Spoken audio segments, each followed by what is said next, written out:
नमस्कार. नमस्कार सगळ्यांचं स्वागत.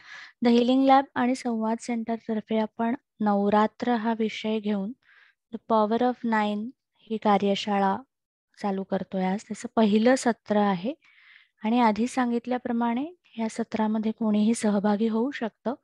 पहिल्या सत्रामध्ये आपण अर्थात या 9 दिवसांची रूपरेषा बघणार आहोत आणि पहिल्या दिवसाचा विषय चॅटवर टाकाल का? कारण मध्ये मला डिस्टर्ब होतोय. आवाज येतोय सगळ्यांना? बारीक बारीक येतोय आवाज सगळ्यांना, कारण फुल आहे व्हॉल्यूम. येतोय, व्यवस्थित येतोय. हा, ठीक आहे. मग ज्यांना कमी येत असेल त्यांनी फक्त आपापल्या ह्याचा व्हॉल्यूम बघा. तर मगाशी मी सांगत होते की 9 दिवसांचा आपला, एक सेकंड, मी सगळ्यांना अनम्यूट ॲक्सेस काढते काही वेळासाठी. सो 9 दिवस आपण ही साधना करणार आहोत आणि साधना म्हटल्यावर अर्थात तिथे थिअरी आली की आपण कशाविषयी रोज साधना करणार हे बघणार. त्याच्यानंतर प्रॅक्टिकल असेल जे घरी आपण करू शकतो, सोपं असेल त्या त्या विषयाला अनुसरून काहीतरी क्रिया रोज करायची, ऍक्शन रोज करायची आहे. आणि अर्थात ध्यानसत्र आपण लाईव्ह घेणार आहोत. हे सगळं करत असताना आपण आजची सुरुवात करतोय नवरात्र द पॉवर ऑफ 9 ह्या कार्यशाळेच्या पहिल्या सत्राची सुरुवात करतोय. त्यासाठी डोळे मिटून घ्यायचे. आजची जी आपली पहिली देवी आहे तिच्या स्मरणाने आपण सुरुवात करणार आहोत आणि म्हणून डोळे मिटून घ्यायचे. नवरात्रीचा पहिला दिवस आहे, घटस्थापना झालेली आहे. आपल्या सगळ्यांकडे विविध प्रकारे नवरात्र साजरं होत असेल. या सगळ्याचं स्मरण डोळे मिटून करताना हा शक्तीचा जागर आहे. या शक्तीच्या पहिल्या स्वरूपाची प्रार्थना आपण करणार आहोत. डोळे मिटून माझ्या मागे म्हटलं तरी चालेल.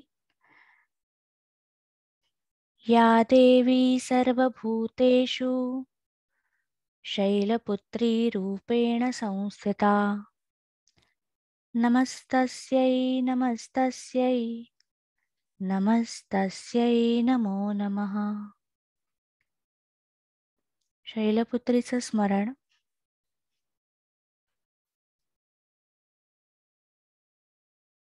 आणि या 9 दिवसांसाठी, या कार्यशाळेसाठी भक्ती आणि शक्ती याचा जो एकत्रित प्रयोग आपण करणार आहोत, त्यासाठी आपला जो वैयक्तिक संकल्प असेल त्याचं उच्चारण. या कार्यशाळेतून मला काय साध्य व्हावं, काय मिळवावं, काय मिळवायची इच्छा आहे, असा आपला संकल्प आपण करायचा आहे.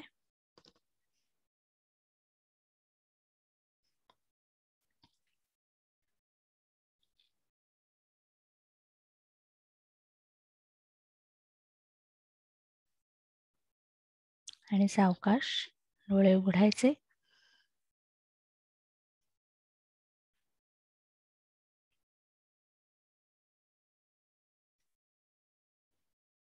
नाईस. पीपीटी एक काही वेळात शेअर करते. थोडंसं स्टेबल होऊ दे झूम, अजूनही थोडा डिस्टर्बन्स येतोय मध्ये मध्ये. ओके.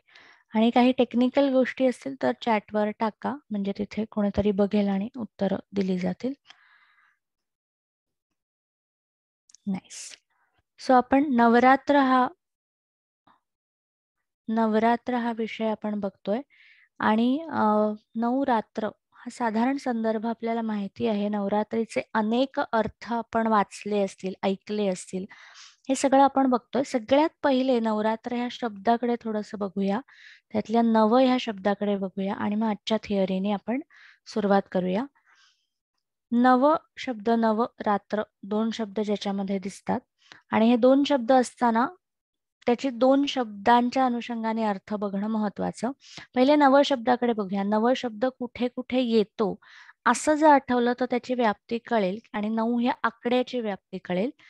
नव शब्दामध्ये ज्यांना वेद माहीत आहे तर वेदांना निवित अशा नावाचं एक वेगळा ग्रंथ, वेदांची सप्लिमेंट ज्याला म्हणता येईल, किंवा वेदांना लावलेली पुरवणी, जोडणी ज्याला आपण म्हणतो, असे हे निवित नावाचा ग्रंथ आढळतो. या निवितमध्ये नव शब्द आहे, तो नव मध्ये नवरात्रीतल्या नव मध्ये आहे. आणखीनही एके ठिकाणी आहे जो आता हळूहळू उलगडेल.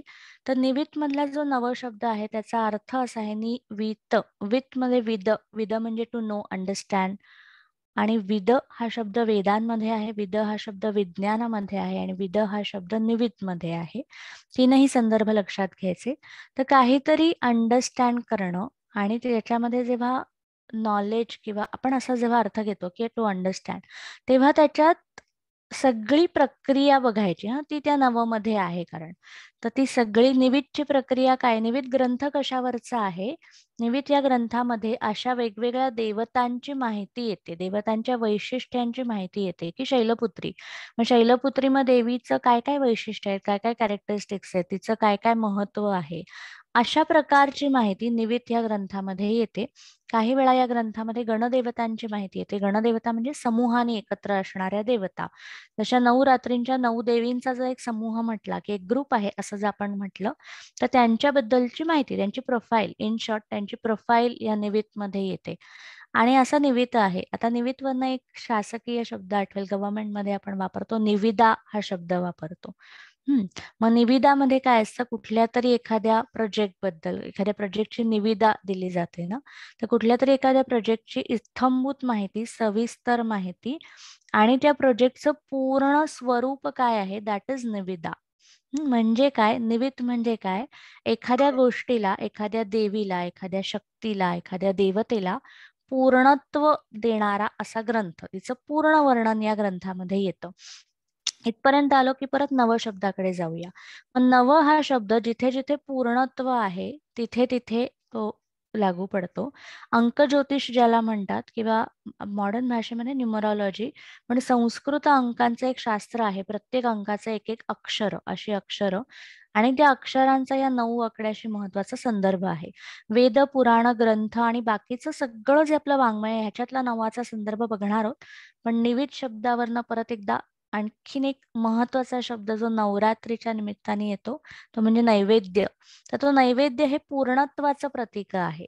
म्हणजे आपली जी इच्छा आहे, आपलं जे सगळं घरामध्ये चाललंय, किंवा आपला जो काही विचार आहे, जो भाव आहे, जी भक्ती आहे, आणि आपल्या मनातली जी इच्छा आहे ती पोहोचवण्याचं काम नैवेद्य करतो. म्हणून आपण देवासमोर नैवेद्य ठेवतो. एक मिनिट मी परत एकदा म्यूटचा ऍक्सेस बंद करते, म्हणजे मध्ये आवाज नाही येणार. सो ते सगळं पोहोचवण्याचं काम नैवेद्य करतो. आता अशा अर्थी नैवेद्याकडे बघितलं की 9 दिवसांचे 9 नैवेद्य ह्याचं महत्व कळेल की त्या त्या देवीला तशा तशा प्रकारचा नैवेद्य. परत घरानुसार हे नैवेद्य बदलतात, संस्कृतीनुसार बदलतात. कुठे शाकाहारी असेल, कुठे मांसाहारी असेल, असं सुद्धा असू शकेल कदाचित.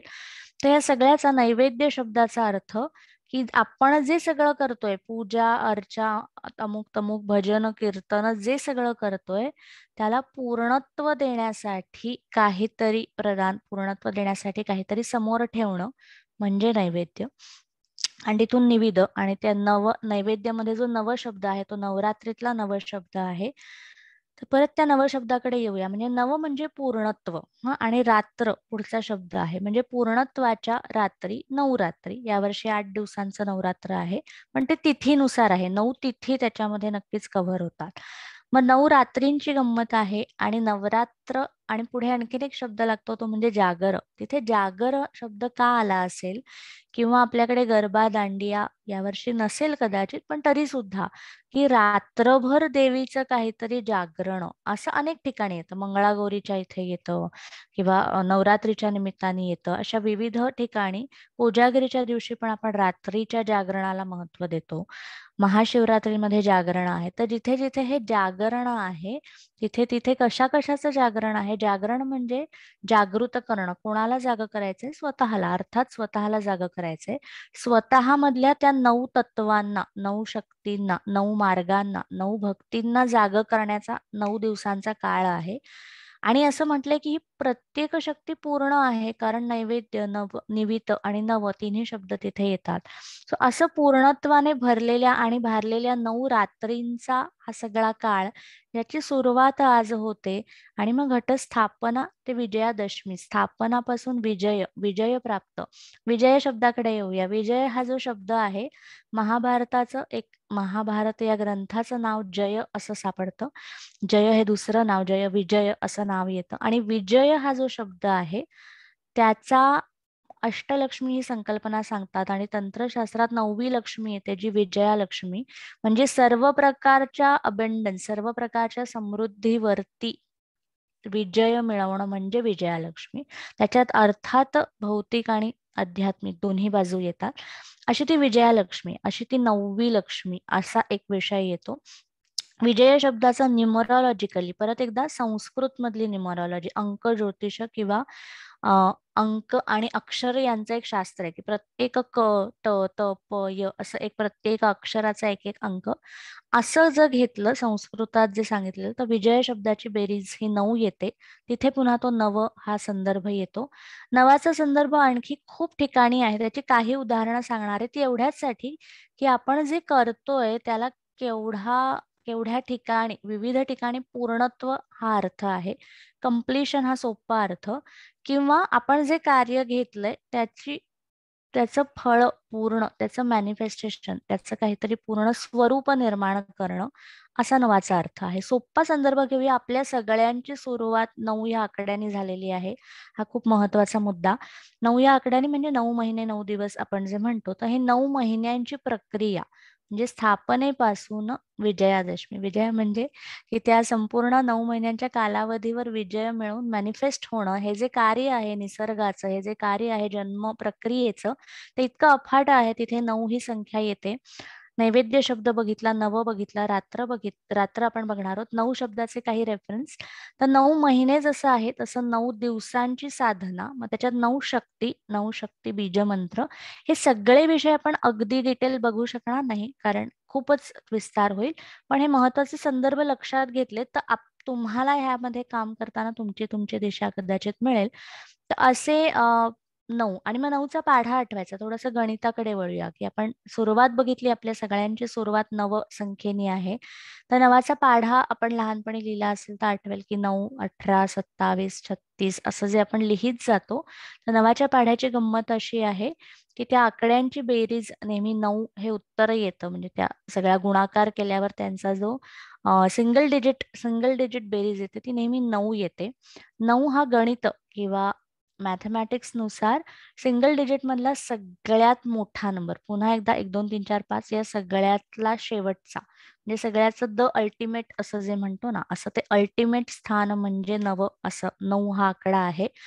आणि ती बेरीज 9 येते. 9 ग्रह आपल्याकडे आहेत. नवग्रह ही संकल्पना, त्या नवग्रहांनी काहीतरी पूर्ण होतं. नवग्रहांची जी रचना आहे, त्या नवग्रहांनी कुठली तरी एक सिस्टीम पूर्ण होते. हा त्यातला महत्वाचा संदर्भ. नवरस मानसशास्त्रामध्ये किंवा ह्युमन बिहेवियर, ह्युमन सायकोलॉजीमध्ये नवरस हा एक विषय येतो, जो अनेक आर्टमध्ये सुद्धा येतो. नवरसातून अभिव्यक्ती, म्हणजे जी अभिव्यक्ती, किंवा जगभर सगळीकडे, हा अभिव्यक्ती शब्द लक्षात ठेवायचा, कारण त्यालाच धरून आपले 9 दिवसांचा विषय आहे, की जगभर सगळीकडे जिथे जिथे अभिव्यक्ती आहे, जिथे जिथे काहीतरी व्यक्त केलंय, मग ते आर्ट असेल, चित्र असेल, चित्रपट असेल, कलाकृती असेल, गाणं असेल, एखादं काहीतरी नृत्य असेल, ते नवरसांमध्ये विभागलेलं आहे. म्हणजे कुठला ना कुठला रस तिकडे लागू पडतो. म्हणजे अभिव्यक्तीतलं सुद्धा पूर्णत्व 9 या ठिकाणी आहे, की या सगळ्यामध्ये ते बसतं. जे जे आपण एक्सप्रेस करतो ते सगळं असे नवरस आहेत. आणखी वेदांमधले संदर्भ किंवा पुराणांमध्ये आपल्याकडे 18 पुराणं आहेत. तर आता ना हा 18, 108 आणि 1008 आणि 10,008 किंवा 10,800 ही संख्या इतक्या प्रचंड ठिकाणी आपल्या मायथॉलॉजीमध्ये सापडते, की निश्चितपणे 9 आकड्याचं महत्व अधोरेखित होतं. आणि हे सगळं घेऊन जर आपण येणाऱ्या आत्ताच्या नवरात्रीला सामोरं गेलो, तर ते असं वाटेल की हे 9 दिवस किंवा हा 9 आकडा म्हणजे आपल्या आयुष्यातले हे कम्प्लिशनचे 9 दिवस, अशा अर्थाने ही साधना व्हावी म्हणून आपण हे सगळं बघतोय. तर 108 हा आकडा माहिती आहे. तर 18 पुराण आपल्याकडे आहेत. 18 पुराणांचा, प्रत्येक पुराणाचा एक एक विषय आहे.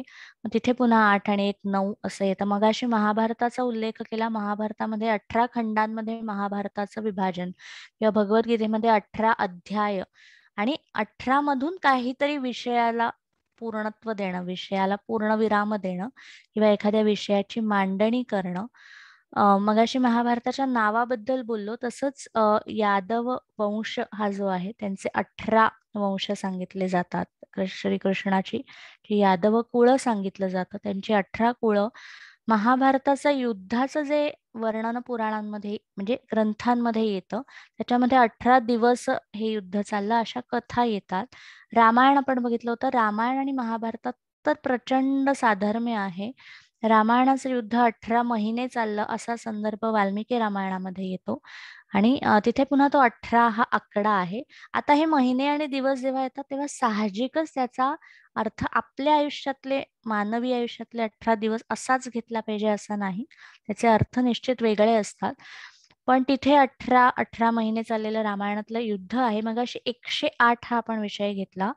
आपल्याकडे कुठलीही जपसंख्या जी आहे ही 108 करण्याची पद्धत आहे. 108 वेळा अमुक अमुक गोष्टीचा कुठलाही जप, स्टँडर्ड संख्या कुठली आहे की तो 108 वेळा करावा असं आपण म्हटलं जातं. तिथे सुद्धा 8 आणि 1 9 ही संख्या येते. तर 108चं जे महत्व आहे त्याला अनेक कथा आहेत. एक गोष्ट आहे ते शिवतांडवाची. शिवतांडवामध्ये 108 नृत्याच्या मुवमेंट्स किंवा पदन्यास आणि हाताचे म्हणजे मुद्रा या सगळ्यांच्या 108 मुवमेंट्स सांगितलेले आहेत. आणि 108चं जेव्हा आपण मंत्र जप करतो तेव्हा त्या 108 गोष्टींना, त्या कथांना आपण कनेक्ट होतो मंत्र जपाच्या साधनेतून. म्हणून ते 108चं महत्व आहे. मगाशी ज्योतिष आणि ग्रह वगैरे आपण उल्लेख बघितला. त्याच्यामध्ये 27 नक्षत्र थोडंसं टेक्निकल आहे, पण ती 4 ह्याच्यात विभागलेली आहेत. तिथे सुद्धा ते गुणाकार आणि शेवटी बेरीज नवाकडे जाते, नव या संख्येकडे जाते. आपल्याकडे 4 युग सांगितली जातात आणि प्रत्येक युगांची जी वर्णन आहेत की एका युगात किती वर्ष, दुसऱ्या युगात किती वर्ष, या सगळ्यांची बेरीज पुन्हा एकदा नव या संख्येकडे जाते. ही सगळी माहिती आपण नंतर पडताळून बघितली तर कळू शकेल आपल्याला. पण इथे सगळीकडे बेरीज या नव या ठिकाणी जाते.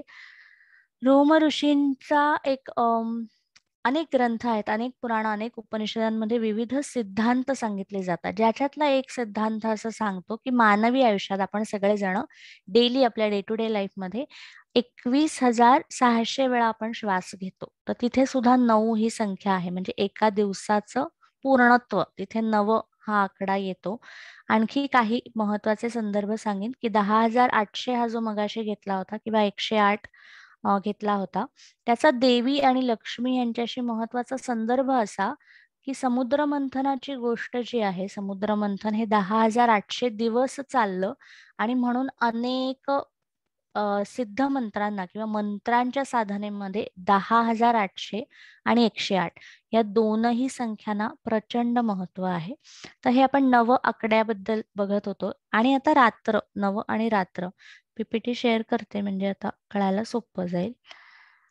एकच मिनिट हा. सो नव आणि रात्र हा शब्द बघतोय. रात्र जिथे जिथे आहे तिथे अर्थात अंधार आपण म्हणतो. आणि काल जो विषय बघितला होता, पीपीटी दिसतीये का? एकच मिनिट.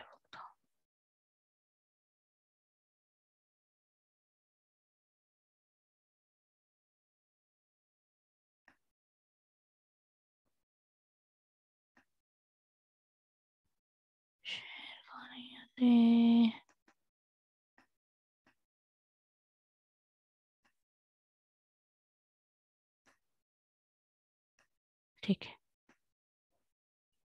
शेअर का नाही होते कळत नाहीये मला. एक सेकंड बघतो.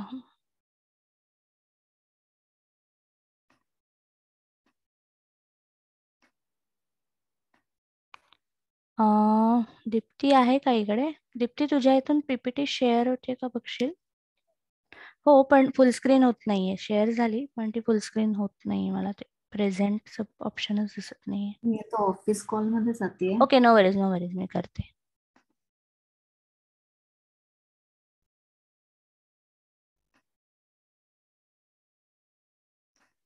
एकच मिनिट फक्त.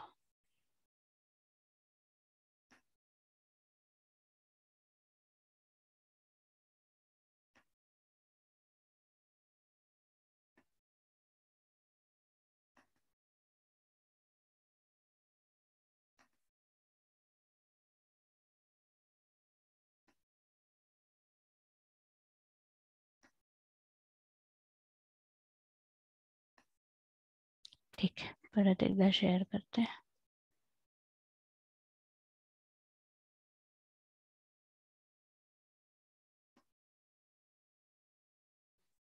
एकच मिनिट फक्त.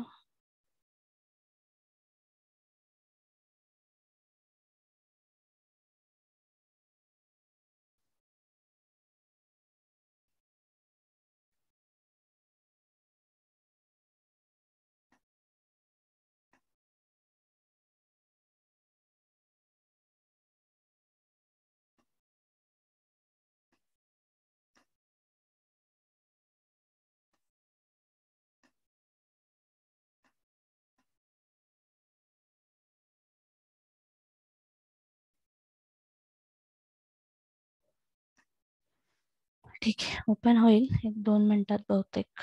प्रेझेंटचा ऑप्शन दिसेल. तर नवरात्र हा आपण विषय बघतोय. रात्र जिथे जिथे आहे तिथे तिथे आपण बघितलं होतं की कुठल्याही ट्रान्झिशनला तिथे स्कोप आहे. कारण रात्रीनंतर म्हणजे तमस आणि तमसानंतर प्रकाश, काळोखानंतर प्रकाश. कालही आपण ह्याच्यावरती एक मेडिटेशन घेतलं होतं. तर असे सगळे संदर्भ येतात. म्हणून नवरात्र म्हटलं की जिथे आपल्याला संधी आहे प्रकाशाकडे जाण्याची, म्हणून त्या जागरणाला सुद्धा महत्व आहे की ती आपल्याला संधी आहे हे सगळं करण्याची. आणि नवरात्र आपण करत असताना आपण जो विषय घेणार आहोत त्याच्यामध्ये त्या पहिल्या विषयाकडे जाऊया. नवरात्र हा संदर्भ बघितला. पॉवर ऑफ 9 आपण 9 आकडा काय आहे हे सगळं बघितलं. आणि अंडरस्टँडिंग नवमध्ये मगाचा जो मुद्दा होता निविदा, निविद हा शब्द लक्षात ठेवायचा की कम्प्लिशन, म्हणजे आपल्याला या सगळ्यातून कम्प्लिशन करायचं. हे करत असताना शक्ती आणि भक्ती हे 2 मार्ग एकत्रित आपण बघणार आहोत. आणि शक्ती याचा अर्थ पॉवर, सोपा अर्थ शक्तीचा पॉवर, म्हणजे आपल्याकडे एखादी शक्ती आहे की माझ्याकडे, उदाहरणार्थ आपण कुठल्या प्रोफेशनमध्ये असतो, तो अमुक अमुक एखादं स्किल आहे आणि त्या स्किलमुळे प्राप्त झालेली काहीतरी पॉवर आहे, काहीतरी शक्ती आहे. असं कुठलंही आपण सोपा अर्थ घेऊ शकतो. अशा शक्तीचं माझ्या आतमधलं जागरण, म्हणजे ती आपल्यामध्ये आहेच पण ती ऍक्टिव्हेट करायची, ती कार्यान्वित करायची. तर ते जागरण म्हणजे हे शक्ती जागरण, आणि त्याच्यासाठी आपण भक्तीचा मार्ग बघणार आहोत. भक्ती योग हा खूप मोठा विषय होईल आणि त्याच्यामधली साधना ही बरीच प्रगल्भ किंवा बरीच मोठी साधना आहे. पण त्याच्यातला महत्वाचा संदर्भ आपण बघणार आहोत. प्रोसेस आणि मेडिटेशन अर्थात असणारच आहे. नवविधा भक्ती, शक्ती आणि भक्ती. शक्तीचे 9 संदर्भ आपल्याला माहित आहेत, तसंच भक्तीचे 9 प्रकार येतात. नवविधा भक्ती येते.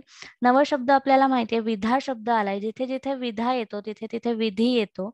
विधी लिखित किंवा विधी हा शब्द न्याय ह्या अर्थी वापरला जातो आपल्याकडे. विधानसभा शब्द माहिती असेल तर विधानसभेमध्ये काय, सहसा सामान्यपणे विधानसभेमध्ये काय केलं जावं अशी अपेक्षा असते आपली, की विधानसभेमध्ये काही गोष्टींचे न्याय, म्हणजे काही लॉज, काही रूल्स, काही रेग्युलेशन्स, काही बिल पास होणं, हे सगळी कार्य किंवा काही चर्चा, विचार मंथन, असं सगळ्याचं जे एक ठिकाण आहे तिथे ते विधा आणि विधी असा सगळं शब्द येतो.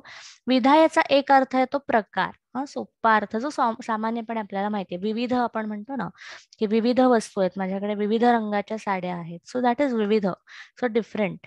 आणि विधा या दुसरा अर्थ आपण बघतोय जो आपल्यासाठी महत्वाचा आहे, की त्याचे नुसते प्रकारच असे नाही तर त्याचं एक सिस्टीम, विधी म्हणजे त्याची एक पद्धत, विधी असतात ना, लग्नाचे विधी असतात. मग त्याच्यामध्ये अमुक करा, मग त्याच्यानंतर असं करा, मग त्याच्यानंतर हे व्हा, त्याच्यानंतर अमुक ठेवा, असं सगळं जे पूजांमध्ये विधी येतात.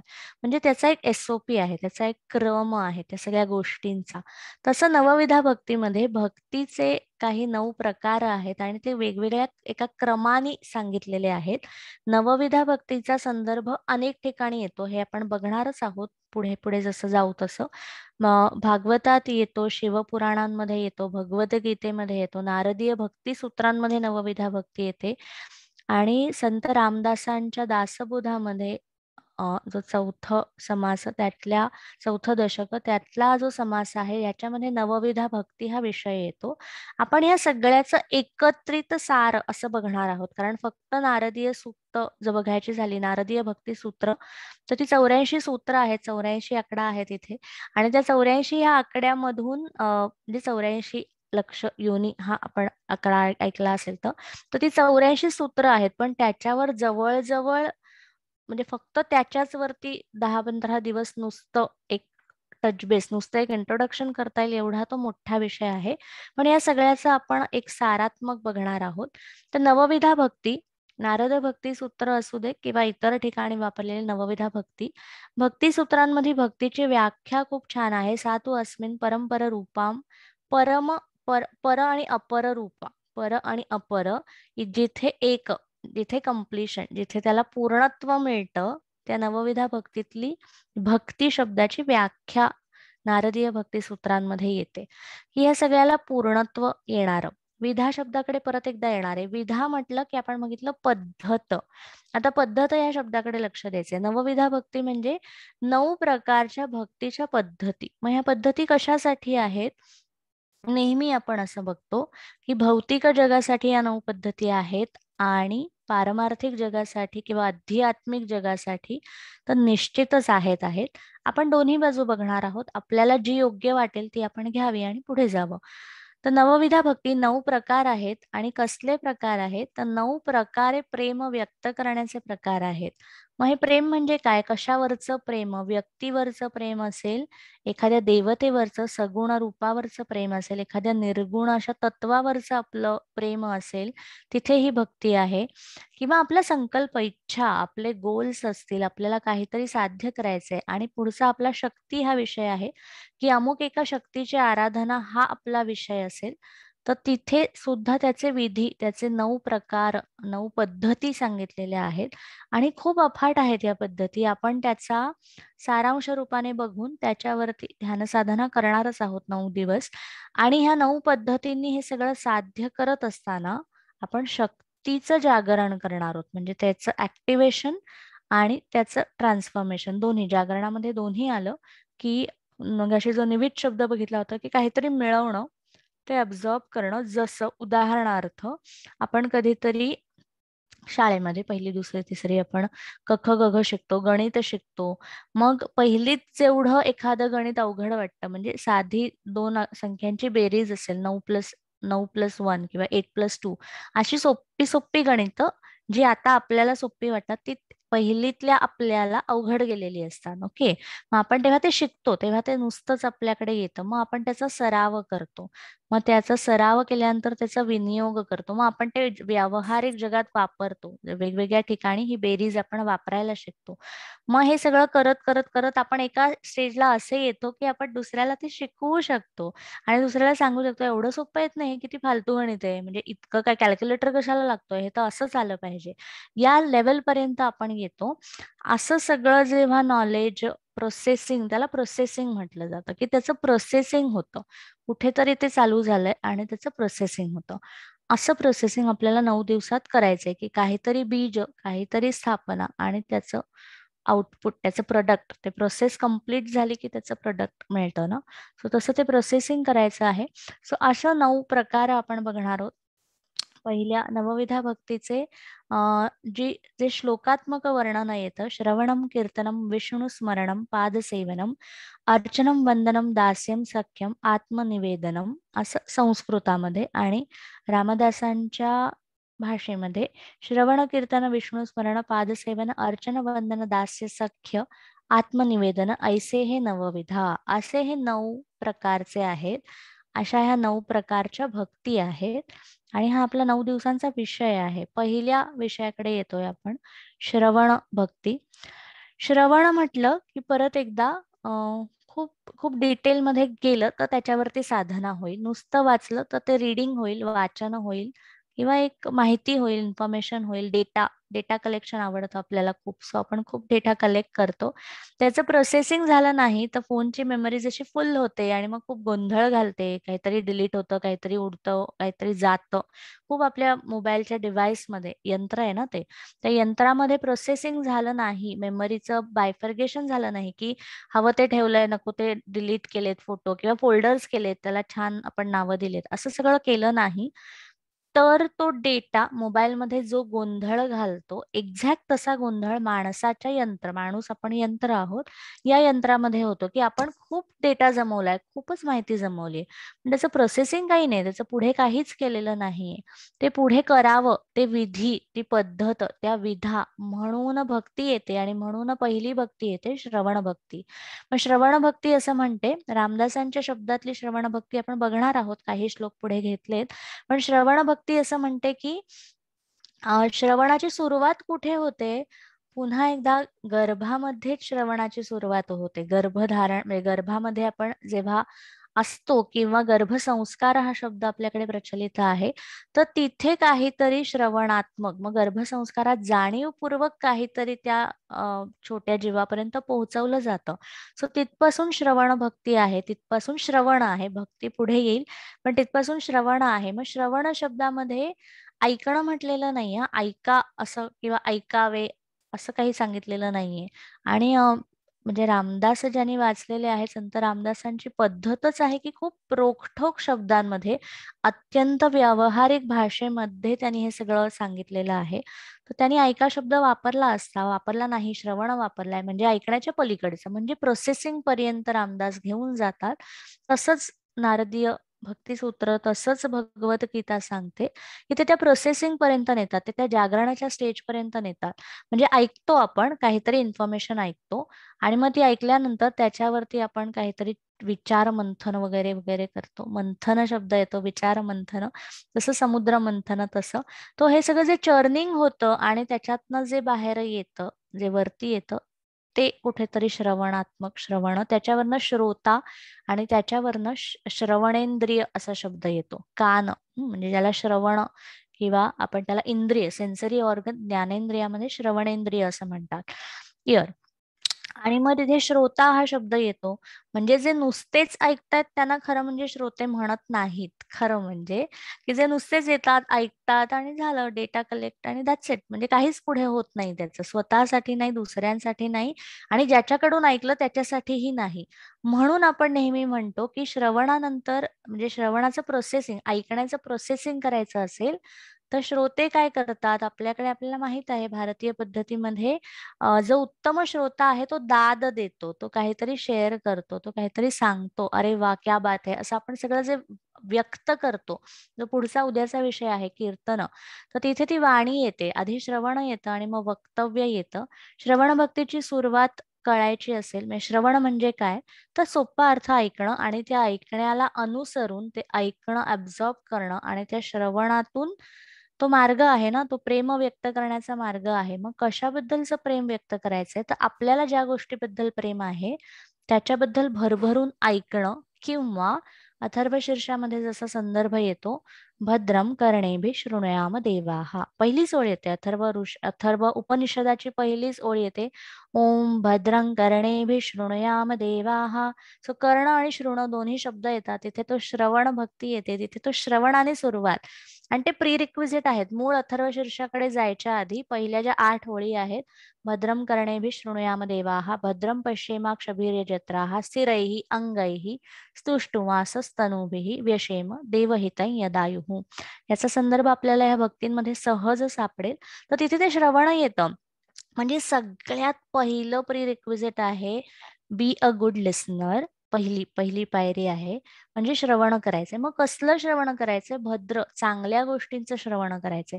मग काय काय श्रवण करायचंय याच्यासाठी अनेक दाखले रामदासाने दिलेले आहेत, ते आपण बघणार आहोत.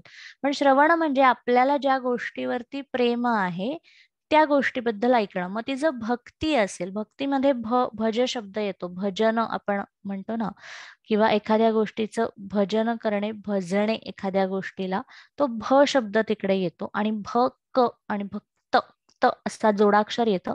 पण त्या भक शब्दामध्ये भूक हा दुसरा शब्द डोकावतो. आणि भूक शब्दामध्ये जो अर्थ आहे की भूक लागणं म्हणजे काय, की एखाद्या गोष्टीबद्दल आर्तता निर्माण होणं, जी व्यक्त नाही करता येणार. पण असं असं इमॅजिन करा की आपण दिवसभर काही खाल्लं नाही, आता कोणी उपास करत असेल आणि असं असं काही वेळा होतं की आधी दिवसभर खाल्लं नाही आणि संध्याकाळी अशी पोटात खड्डा पडल्यासारखी भूक लागते की आपल्याला काहीच कळेन असं होतं. आणि अशा वेळी म्हणजे आपण ज्याला म्हणतो की खरी भूक ज्याला आहे, तो जे समोर येईल ते खायला तयार असतो, त्याला खरी भूक आहे. तर तसं खरी भूक, ती भूक भक्तीकडे घेऊन जाते, ती भूकच शक्तीकडे घेऊन जाते. आणि ही जी भूक आहे ही सगळ्याचा पाया आहे मुळात. सो ती भक्तीकडे घेऊन जाते म्हणजे काय, दोन्हीमध्ये शब्द तेच आहेत, 30 अक्षरं आहेत. त्या भूकेची भक्ती कधी होते, की त्याला आपण काहीतरी सत्वयुक्त, काहीतरी चांगली दिशा दिली, किंवा जे आपल्याला हवं आहे ते योग्य प्रकारे आपण खातो, योग्य प्रकारे मिळवतो. मग भूक सगळी असते ना, कानांची, ऐकण्याची, बोलण्याची, सगळ्या प्रकारची असते. तर तिथून ते भूक ते भक्ती असा तो भक्तीपर्यंतचा प्रवास आहे. किंवा दुसरा अर्थ भ शब्द भीतीमध्ये पण येतो. तर भीतीपासून भक्तीपर्यंतचा प्रवास म्हणजे फिअर पासून फिअरलेस पर्यंतचा प्रवास, हा सगळा ह्या भक्ती मार्गावरती, नवविधा भक्तींच्या मार्गावरती येतो.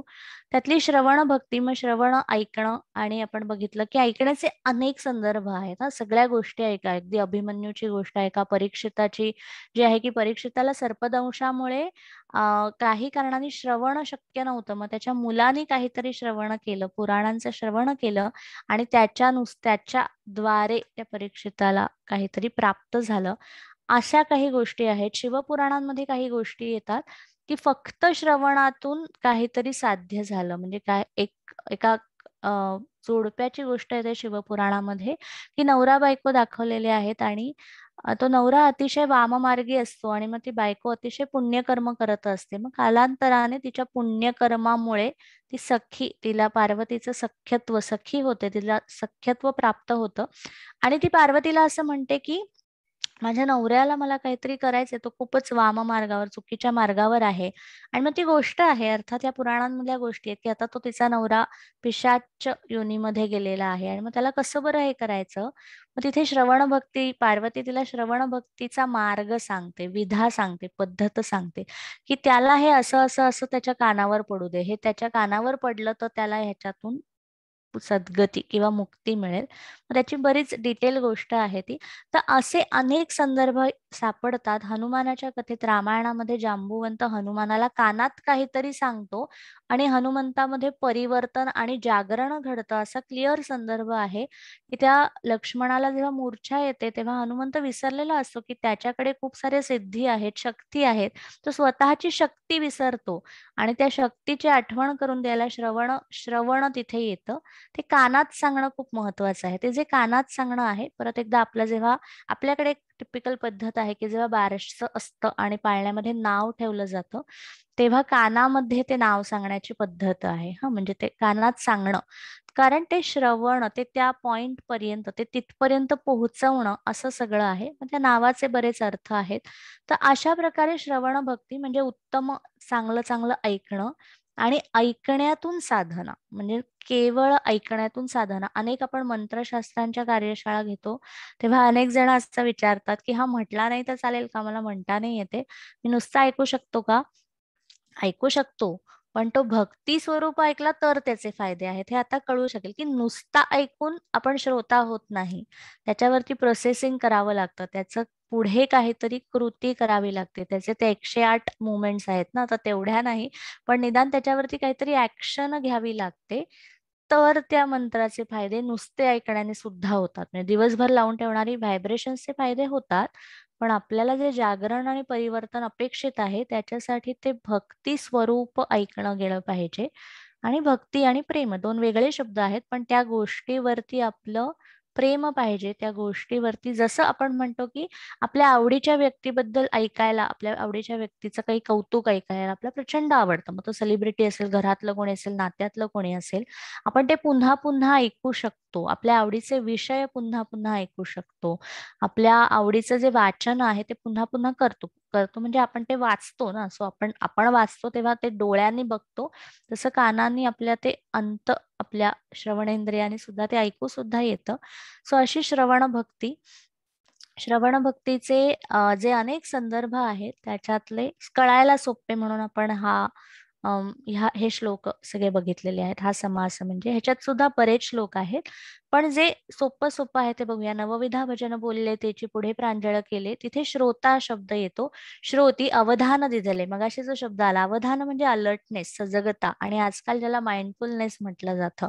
हा माइंडफुलनेस रामदासांनी अनेक ठिकाणी सांगितलाय, की अवधान असलं पाहिजे, की त्या श्रवणामध्ये आपण काय काय ऐकतो त्याचं फिल्टरिंग असलं पाहिजे. श्रोतारम अथर्व शीर्ष म्हणतं, की तुमच्या श्रोतृत्वाचं प्रोटेक्शन, रक्षण करा. तुमच्या कानावर काय पडतंय. आणि श्रवण भक्तीच्या कानांचा विषय आला म्हणून आता कळेल, की ह्या सगळ्या विद्येची देवता आपल्याकडे गणपतीला आपण जेव्हा म्हणतो 14 विद्या 64 कलांची देवता, तर त्या गणपतीचे कान कसे आहेत, खूप मोठे कान आहेत. हा म्हणजे खूप छान ते मेटाफर आहे किंवा खूप छान त्याचं जे आयकॉनोग्राफी आहे ती आहे, की खूप मोठे कान आहेत. म्हणजे कसं ऐकायचंय तर खूप ऐकायचंय, कारण ऐकण्यापासून आपण बोलायला शिकणार आहोत ना. छोटं बाळ आधी ऐकतं ना, त्याच्या कानावर शब्द पडतात, मग ते इमिटेट करतं साऊंड, मग प व असे जे काही साऊंड निर्माण होतात. तर ऐकण्यातून नादाची निर्मिती आहे, आणि ऐकणं ही व्यक्त होण्याची किंवा एखाद्या गोष्टीवरती आपल्याला काहीतरी काहीतरी वाटतंय हे व्यक्त करण्याची, ऐकणं ही पहिली पायरी सांगितलेली आहे, पहिली पद्धत सांगितलेली आहे. मग तसं तसं त्या आपल्या श्रोतृत्वाचं रक्षण, we have to protect listening. का तर लक्षात घ्यायचं शरीराची यंत्रणा कशी आहे. कान हे एकच ज्ञानेंद्रिय असं आहे की जे उघडे आहेत, सथाड उघडे आहेत, ते बंद नाही करतायत. डोळे बंद करू शकतो, स्पर्श सुद्धा आपण म्हणजे टाळू शकतो, पण कानांना तुम्ही टाळणार कसं. जे कानावर पडतं ते पडतच ना, त्याला बंद करण्याचं असं काहीच हे नाहीये. एक सेकंड. अरे कोणीतरी अनम्यूट आहे. हा, आता इथे कसं आपल्याला म्यूट करण्याची सोय आहे, पण तशी काही कानांना म्यूट करण्याची सोय नाही. त्याच्यामुळे ते पडत असतं. आणि म्हणून श्रवण भक्ती ही पहिली पायरी का आहे, की आधी तिथून सुरुवात करा, की कानावर काय पडतंय ते निदान ठरवा, किंवा कानावर काय पडलं पाहिजे हे ठरवा, किंवा जे पडतंय, जे जे आपल्या कानांवरती येतंय त्याच्यातून जिथे भक्ती येते तिथे अर्थात ती सत्वाकडे जाणारी गोष्ट आहे ना. तर त्याच्यातून सत्वयुक्त कसं आतमध्ये ठेवता येईल आणि उरलेलं कसं फिल्टर करता येईल, उरलेलं कसं प्रोसेसिंग करून टाकता येईल हे तरी शिका. असं सगळं ह्या श्रवण भक्तीमध्ये येतं. मग रामदासांनी तर अनेक दाखले दिले आहेत. प्रथम भजन ऐसे जाणं, हरिकथा पुराण श्रवण, की टिपिकली तुम्ही काय काय ऐका, भजन ऐका, हरिकथा पुराण श्रवण, नाना अध्यात्म निरूपण ऐकत जावे, कर्म मार्ग, उपास मार्ग, ज्ञान मार्ग, सिद्धांत मार्ग, योग मार्ग, वैराग्य मार्ग ऐकत जावे. मार्ग ऐकत जावे म्हणजे आपण जे नेहमी म्हणतो, की अनेक मार्ग आहेत त्या फायनल डेस्टिनेशनला पोहोचण्याचे, गंतव्याला पोहोचण्याचे. जसं नेहमी उदाहरण घेतो, की एका प्रवासाला निघालोय, पुण्याला जायचे, तर पुण्याला मुंबईहून जाण्याचे अनेक मार्ग आहेत. कोणी म्हणेल मी चालत जातो, कोणी म्हणेल मी बसनी जातो, कोणी म्हणेल मी ट्रेननी जाईन, कोणी विमानाने जाईल, कोणी स्वतःच्या गाडीने जाईल, कोणी सायकलवर जाऊ शकतो, कोणी धावत जाऊ शकतो. अनेक मार्ग आहेत. या अनेक मार्गांमधनं तुमचा मार्ग निवडा. सगळीकडे तेच सांगितलेलं आहे, की असं अनेक आहे, की तुम्ही हरिकथाच ऐका असं नाही, पण हरिकथा आहे, पुराण आहे. मग आपल्याकडे जे पूर्वी, आता आठवेल, आपल्याकडे भारतीय संस्कृती इतकी अफाट आहे, जे पावलोपावली जाणवतं, की सगळे जे सणवार, सगळे त्या श्रावणापासून जे सणवार चालू होतात, त्या प्रत्येक व्रत ही संकल्पना ज्यांना माहित आहे, व्रत वैकल्याना, सणावारांना काही काही कहाण्या जोडलेल्या आहेत, कथा जोडलेल्या आहेत. कथांचा जन्म हा श्रवण भक्तीचा एक अप्रतिम उदाहरण म्हणायला हरकत नाही.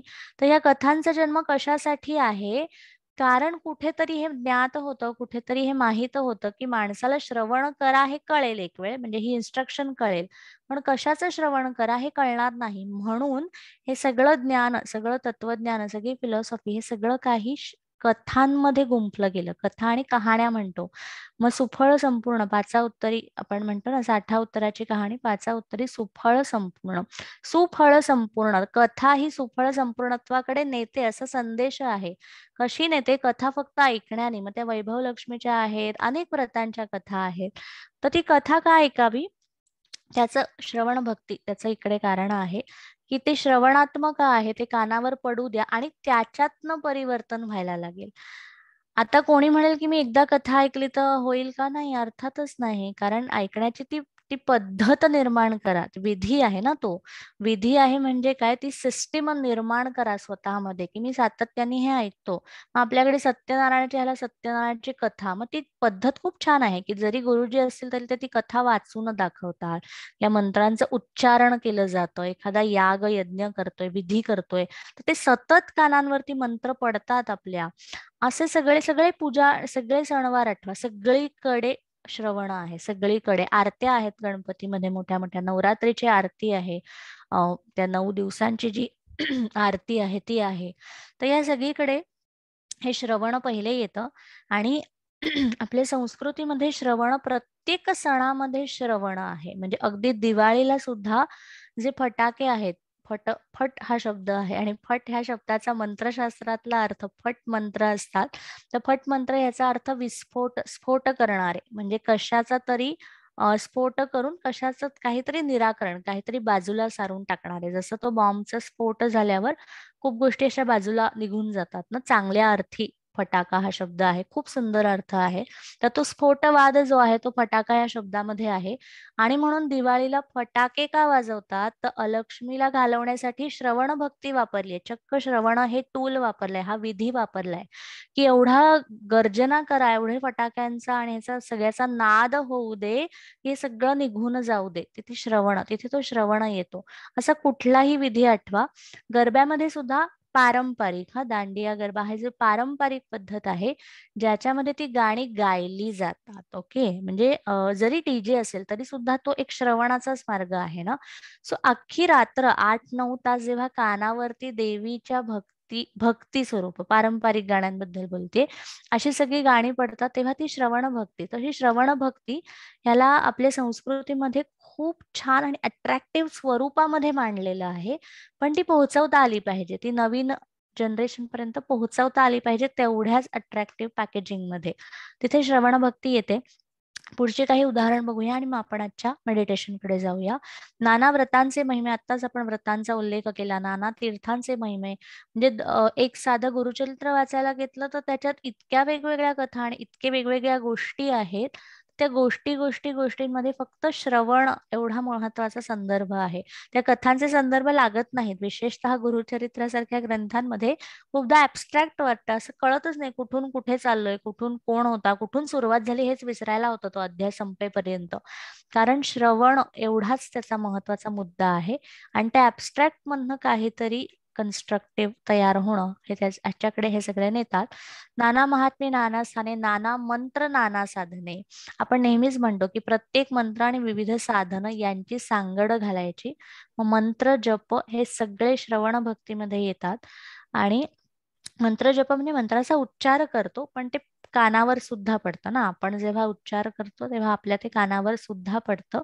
नाना तपे पुरशरणे ऐकत जावे, सगळीकडे ऐकत जावे हा पहिला मुद्दा येतो. सगुण देवांची चरित्रे, एक सेकंद, कोणीतरी म्यूटवर नाहीये. मग सगुण आणि निर्गुण मगाशी बघितलं की असं अनेक अनेक अनेक त्यांनी उदाहरणं दिलेत. ऐसे श्रवण सगुणाचे, अध्यात्म निरूपण निर्गुणाचे, विभक्ती सांडून भक्तीचे मूळ शोधावे. विभक्ती आणि भक्ती, भक्तीच्या शेवटच्या मुद्द्याकडे येतोय आणि मग आपण आजच्या मेडिटेशनला जाणार आहोत. की भक्ती आणि विभक्त हा शब्द आपल्याकडे कशा अर्थी वापरतात? विभक्त म्हणजे सेपरेशन आपण ज्याला म्हणतो ना, किंवा विभक्ती हा ग्रॅमॅटिकली सुद्धा शब्द वापरतात. प्रत्येक शब्दाचं वेगवेगळं काहीतरी होऊन जातं. मूळ शब्द जातो आणि त्याचं वेगवेगळंच काहीतरी होऊन जातो. तर विभक्ती सांडून भक्तीचे मूळ शोधावे. त्या मुळाकडे जाणं विभक्तीमधल्या वि वि वि वि वि हे विकाराचं स्थान आहे आणि वि हे विशेषत्वाचं पण स्थान आहे. म्हणजे विशेष काहीतरी तर किंवा विकार असं दोन्ही अर्थी. म्हणजे विकारात्मक काहीतरी बाजूला सारून सांडून भक्तीचे मूळ शोधावे. त्याच्या मुळापर्यंत जाणं ही भक्तीची पद्धत आहे. आपण जी ध्यान साधना करणार आहोत ती श्रवणात्मक ध्यान साधना असणार आहे. आणि उद्याची जी प्रोसेस आपण करणार आहोत ती प्रोसेस सुद्धा श्रवणात्मक प्रोसेस असणार आहे. ही अनेक प्रकारे करता येईल. म्हणजे थोडीशी क्रिएटिव्हिटी, थोडं आपण क्रिएटिव्ह व्हायचंय. कारण शक्ती आहे ना, म्हणजे श्रवण ही जशी भक्ती आहे तशी श्रवण ही शक्ती आहे, की तुमच्याकडे ती शक्ती कशी आहे आणि तुम्ही ती कशी वापरताय हे महत्वाचं. तर प्रोसेसमध्ये सोपं करू शकतो की मंत्रजप किंवा असं कुठलंही देवीचं काही करणार असू तरी चालू शकेल. पण ते अशा प्रकारे आपण आपण आपल्याला ऐकत म्हणायचे, म्हणजे स्वतः म्हणायचे आणि स्वतः ऐकायचंय. त्याच्यामध्ये आपण दोन बाजू साधणार आहोत की स्वतः म्हणून स्वतः ऐकायचंय. ह्याच्यात एक खूप स्ट्रॉंग प्रोसेस येते जी आपण करू शकतो, ज्याला मिरर प्रोसेस म्हणतात, की तुम्ही तुमच्यामध्ये जो विचार बिंबवायचा आपण श्रवण म्हणतोय ना, तर आपण कायम म्हणतो की subconscious mind is always listening. तर लिस्निंग म्हणजे श्रवण. मग त्याच्यापर्यंत काय पोहोचवायचंय हे आपणच ठरवू शकतो. आणि म्हणून ध्यानामध्ये आपण विचार पोहोचवू शकतो किंवा चक्क स्वतःकडे बघून श्रवण, स्वतःचं ऐकायला लावणं आणि चांगलं काहीतरी ऐकायला लावणं, असं श्रवणाची प्रोसेस करू शकतो. आणि अजून काही क्रिएटिव्ह तुम्ही केली तरी ते शेअर करायला हरकत नाही. आणि याचं मेडिटेशन करणार आहोत. साऊंड हाच विषय आहे. विविध नादांवरती मेडिटेशन आहे. आपल्या आजूबाजूला जे आवाज असतील ते असं करत करत आपण सटल साऊंड पर्यंत जाणार आहोत. सो सगळेजण रेडी असतील तर मेडिटेशनला सुरुवात करूया. एक सेकंड. मेडिटेशनच्या वेळी फक्त अनम्यूटचा ऍक्सेस काढीन, म्हणजे चुकून कोणाचं अनम्यूट होणार नाही.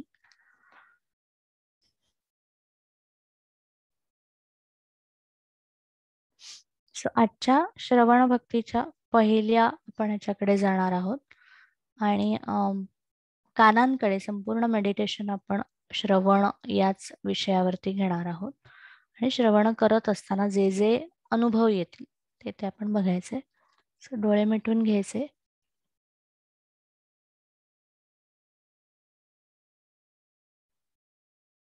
श्वासाची जाणीव, शरीराची जाणीव,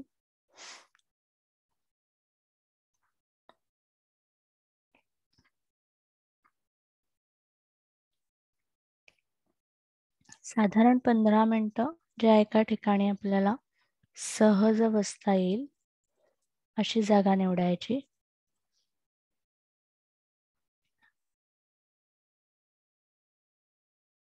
पायापासून डोक्यापर्यंत संपूर्ण शरीर. आणि आता विशेष करून कानाच्या ठिकाणी आपले लक्ष, आपल्या जाणीवेला कानाकडे न्यायचंय.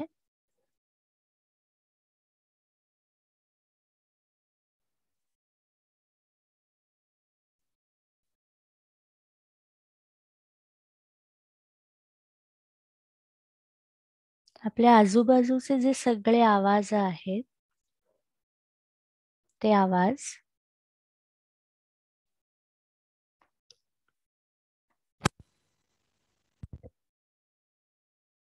ते आवाज ऐकायचेत. डोळे मिटून आपल्या कानावर पडणारे आजूबाजूचे जे जे म्हणून आवाज आहेत ते आपण ऐकायचे. आणि त्या आवाजांकडे फक्त श्रवण म्हणून बघायचंय.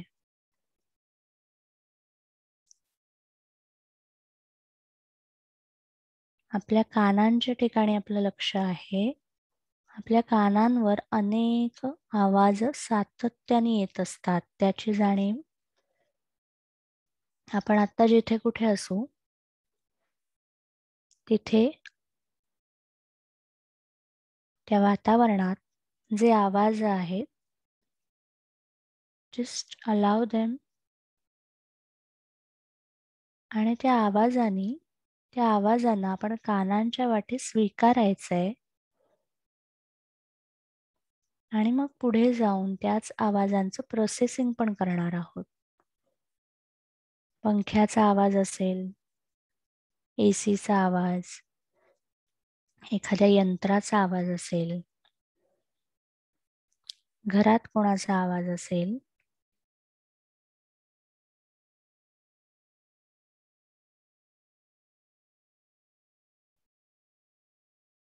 हे सगळं श्रवण करायचंय.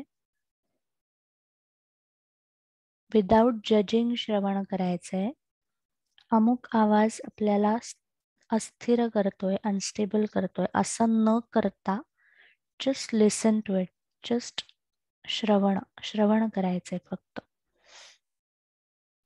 श्रवण याचा अर्थ हा आवाज आपल्या कानांपर्यंत कसा पोहोचतो, पोहोचल्यावर काय काय प्रक्रिया घडते याकडे लक्ष.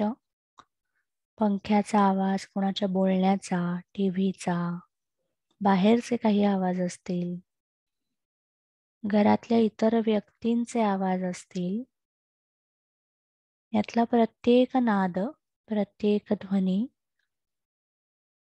माझ्या कानापर्यंत पोहोचतो. म्हणजे नेमकं काय होतं, त्या ऊर्जेची जाणीव.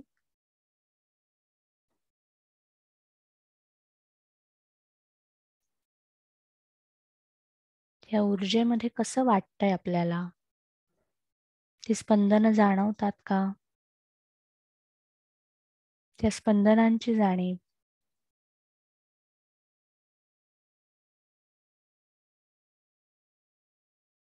शक्यतो डोळे मिटून ही संपूर्ण प्रक्रिया करायची.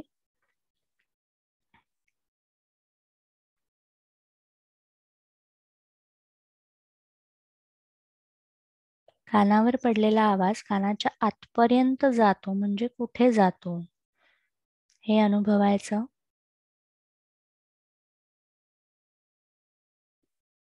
आपल्या कानावर पडणाऱ्या प्रत्येक नादाकडे अवधान म्हणजे सजगपणे बघायचंय.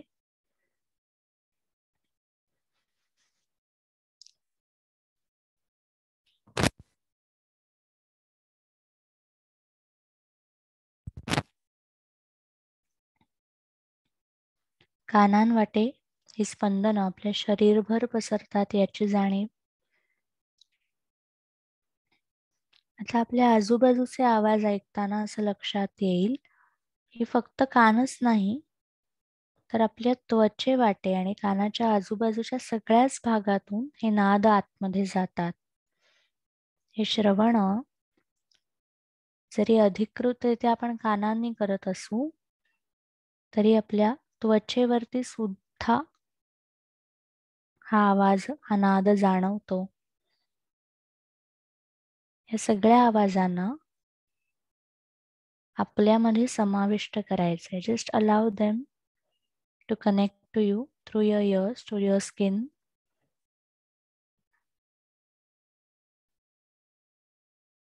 हे आवाज जास्तीत जास्त साठवायचे.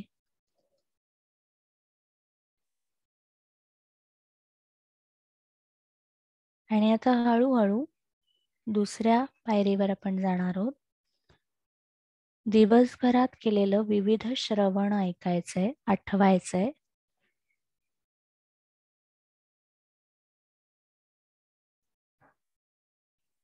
त्यातल्या किती गोष्टींचं आपण प्रोसेसिंग केलं, किती गोष्टींना आपण आत्मसात केलंय हे बघायचं. आणि हे श्रवण करत असताना ह्यात काय काय सत्वयुक्त होतं, काय काय भद्र असं होतं, काय काय उत्तम असं होतं त्याकडे लक्ष.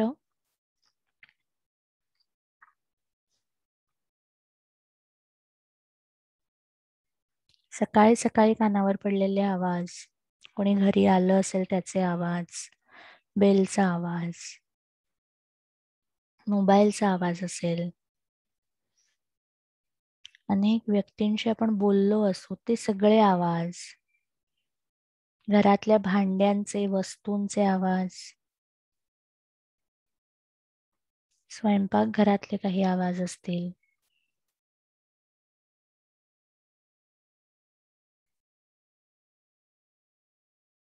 हे सगळे आवाज आठवायचे.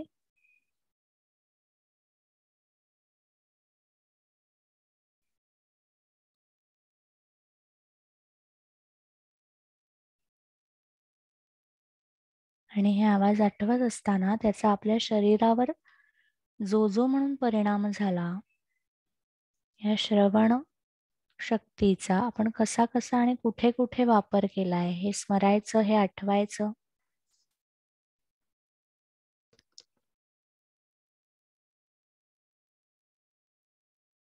हळूहळू आणखी पुढे जायचंय आपण आता. श्रवणाच्या शक्तीमधून आपण काय काय साध्य केलंय, आपण आजवर काय काय असं श्रवण केलंय की ज्यामुळे काहीतरी विधायक गोष्टी आपण करू शकलोय.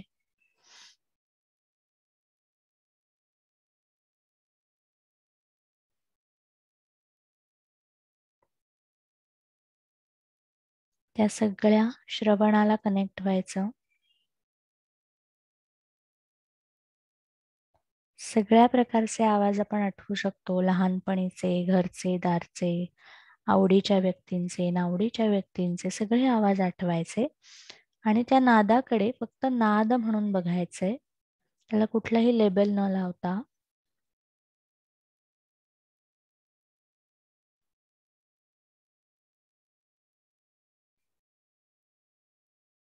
आता हळूहळू बाहेरचे आवाज आपण कमी कमी करत नेणार आहोत आणि हळूहळू आपल्याला आतपर्यंत जायचंय.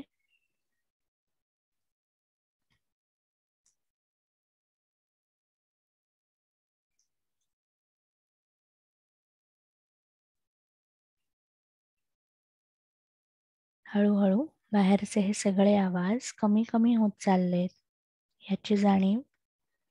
आपण जसं त्या आवाजाकडे लक्ष दिलं, अवधान दिलं, तसं तसं त्याचा आपल्याला होणारा जर त्रास असेल तर तोही कमी झालेला आहे. डोळे मिटून आता आपल्या शरीराच्या आतमधल्या आवाजांकडे लक्ष द्यायचंय. आपल्या श्वासाचा आवाज,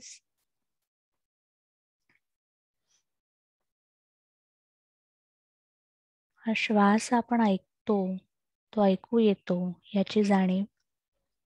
या श्वासाचं श्रवण करायचंय.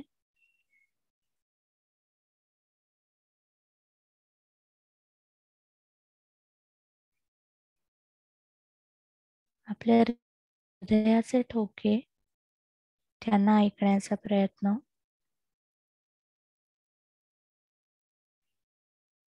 आपल्या शरीरामध्ये काही विशिष्ट आवाज येत असतात, त्यांच्यापर्यंत पोहोचण्याचा प्रयत्न. छातीमध्ये, पोटामध्ये, कानामध्ये सुद्धा कधी कधी काहीतरी आवाज येतोय असं आपल्याला वाटतं.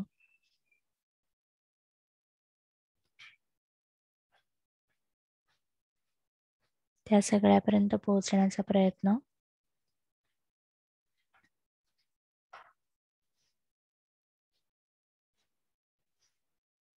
आणि आता आपल्याच शरीरात आणखी खोलवर जाण्यासाठी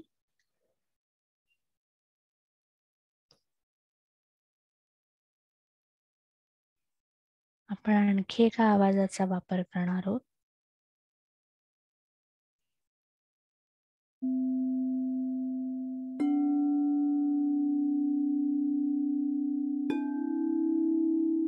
जो कुठला आवाज ऐकू येतोय तो जसा ऐकू येतोय तसा टिपण्याचा प्रयत्न.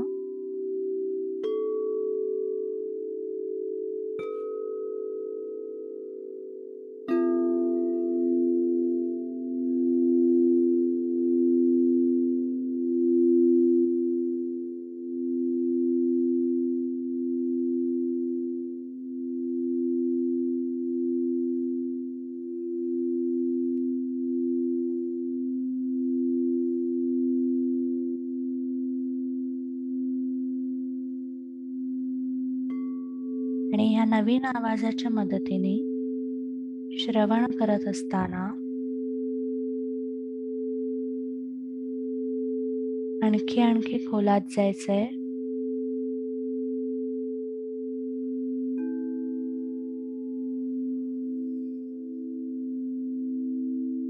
हा आवाज आपल्या संपूर्ण शरीरभर पसरतोय याची जाणीव.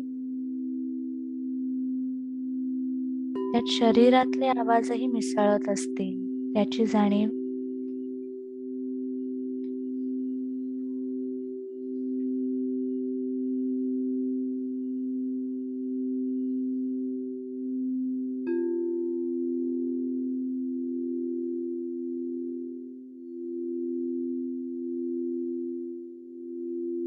या आवाजाची एक लय आहे, त्या लयीकडे लक्ष.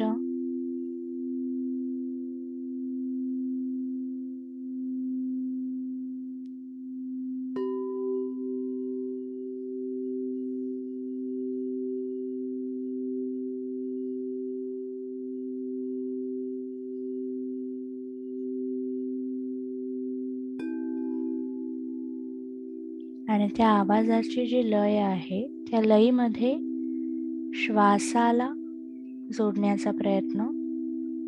त्या लयीनुसार श्वास चालतोय याची जाणीव.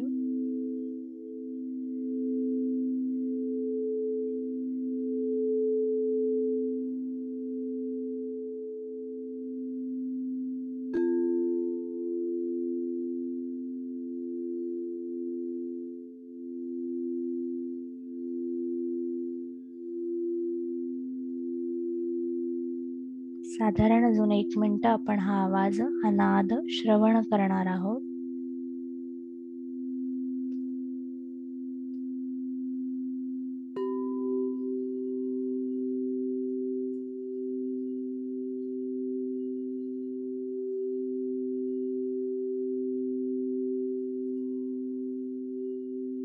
श्रवण करत असताना ही स्पंदनं जास्तीत जास्त आतपर्यंत साठवण्याचा प्रयत्न.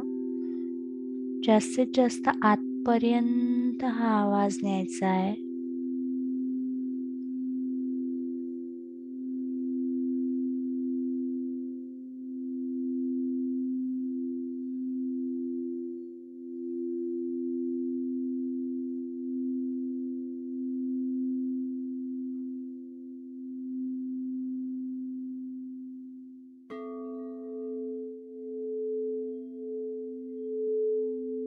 आणि या आवाजाची स्पंदनं, त्याचे व्हायब्रेशन्स, त्याची ऊर्जा आपल्या शरीरामध्ये कुठे कुठे परिणाम घडवते याची जाणीव.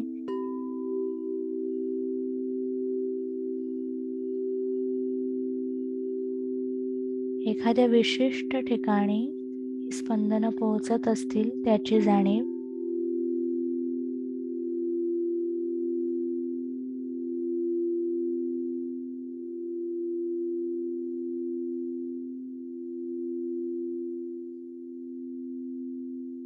डोक्यामध्ये, चेहऱ्यामध्ये जिथे कुठे आपल्याला विशेष करून जाणवत आहेत त्याकडे लक्ष.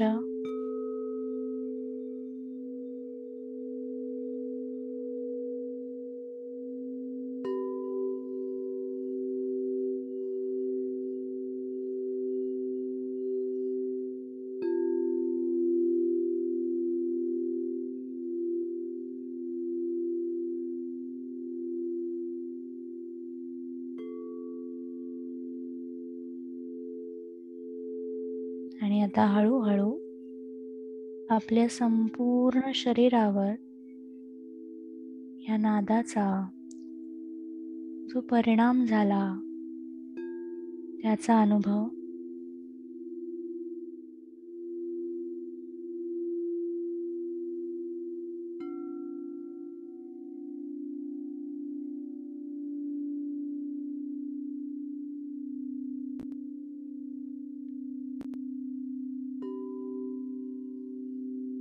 पायापासून डोक्यापर्यंत ही सगळी स्पंदनं आपल्याला जाणवत आहेत याकडे लक्ष.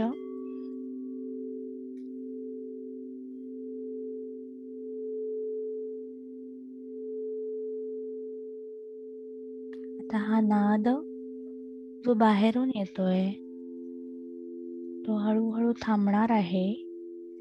पण त्याची स्पंदन आपल्याला आतपर्यंत जाणवतात, याकडे लक्ष.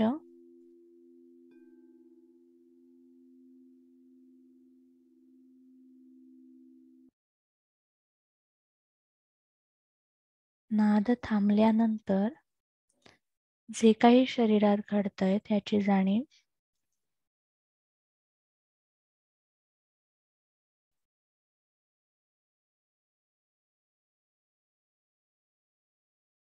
आपल्यामधल्या श्रवण शक्तीची जाणीव.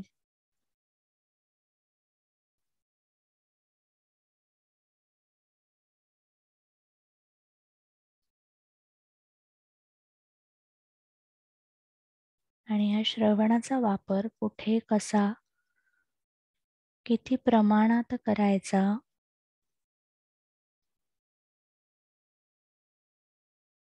या सगळ्याची जाणीव जागृत होते, याकडे लक्ष.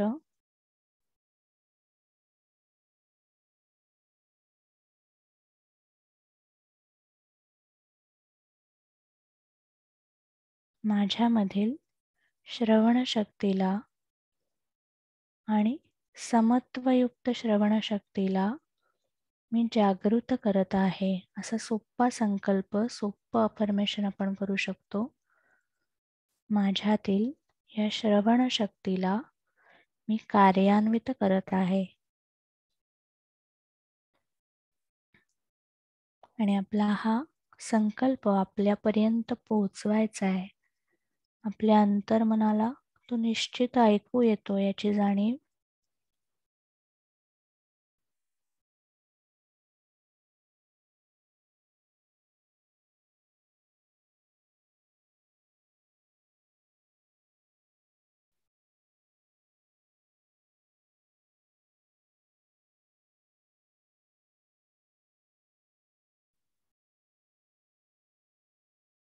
हळूहळू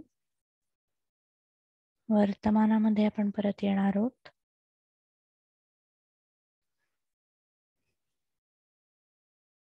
अतिशय सावकाश असा आपला झालेला श्वास, या श्वासाची 3 ते 4 दीर्घ श्वसनाची आवर्तनं.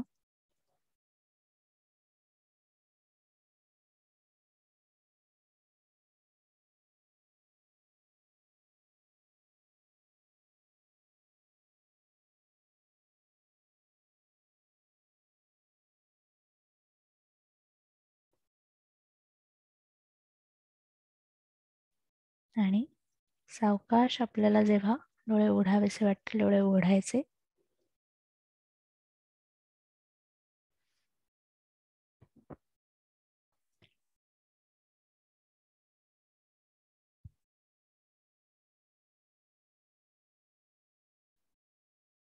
हरिओम. आपण मेडिटेशन इथे पूर्ण करतोय.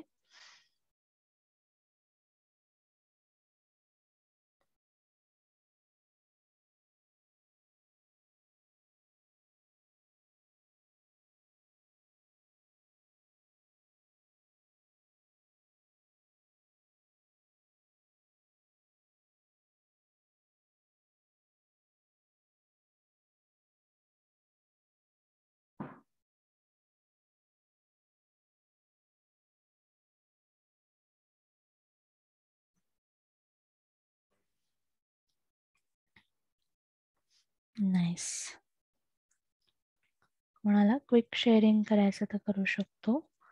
आपण जेव्हा बाहेरच्या आवाजांपासून श्रवण सुरू केलं आणि तिथपासून आपण आतमधला जो एक सायलेन्स म्हणतो, तो सायलेन्स सुद्धा कसा ऐकू येतो हा प्रयोग करत होतो. की आतपर्यंतची जी शांतता, आतमधला जो एक शांत अशी एक अवस्था आहे, ती पण ऐकू येऊ शकते, त्याचं सुद्धा श्रवण येतं.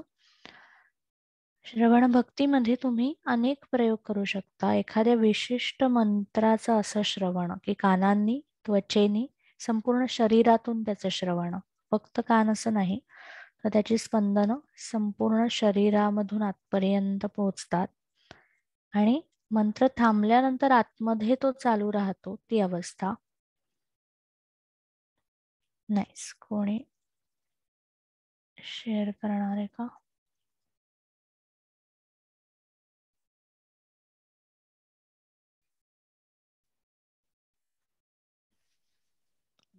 मी सांगू का? म्हणजे हो. मला एक प्रश्न आहे. ऍक्च्युली मला आजारपणानंतर ना काही आवाज बऱ्याचदा असं सहन होत नाही. हम्म. तर म्हणजे तू जसं मगाशी म्हणालीस की त्याचं प्रोसेसिंग करायचं म्हणजे नक्की काय करायचं? हा, प्रोसेसिंग मी अशा अर्थी म्हटलं की आपण बऱ्याचदा वेगवेगळी इन्फॉर्मेशन कानांवर पडते, तर हं, त्यातलं रिसायकल करणं म्हणजे काय जे योग्य आहे ते ठेवणं आणि जे नको आहे ते काढून टाकणं, असं म्हणजे ते त्याचा विचार फॉर्म होऊ न देणं. जसं आपण म्हणतो ना की सातत्याने कानावर काहीतरी पडतं टीव्हीच्या माध्यमातून किंवा न्यूज चॅनल, आणि मग ती गोष्ट आपल्याला तीच गोष्ट म्हणजे त्याच्यातून फेअर निर्माण होते किंवा तीच गोष्ट खरी वाटायला लागते. अशा स्वरूपाचे जे होतं तिथपर्यंत जाऊ न देणं, अगदी सोप्या लेवलला, अगदी सोपी गोष्ट करायची झाली तर असं का ना.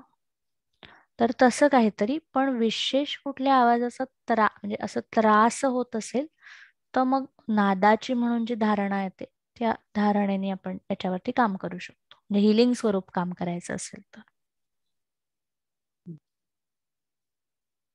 आणि अनुभव खूप छान होता. म्हणजे मला ऍक्च्युली हा प्रश्न विचारायचा होता म्हणून मी बोलले. हम्म. जसं तू आता जस्ट 2 मिनिटापूर्वी म्हणालीस की आपली आतली एक शांतता, हम्म. त्यामुळे आता शांत बसून राहावं असं वाटत होतं. नाईस. जेव्हा ते शेवटी शेवटी आपल्या शरीरातले आवाज ऐकायचं जेव्हा तू एक म्हणालीस ना, तेव्हा जेव्हा 2D इको केलं होतं तर तेव्हा ते असं आपण हार्टबीट्स ऐकतो ते हो. जाणवलं तसं ते असे हार्टबीट्स. आणि मला मेडिटेशन संपता संपता असं जेव्हा तो नाद असा हळू होत बंद झाला म्हणजे, तर तेव्हा जो साऊंड येत होता तर तेव्हा मला असं हार्प चा आवाज येत होता. म्हणजे म्हणजे हार्प असा दिसत होता ते. हम्म. ते हम्म. वाद्य आहे ना ते. हम्म. हम्म. तर मला असं वाटलं की तू त्याच्यातून असा त्याचा आवाज होता का असं म्हणजे शब्द. नाईस.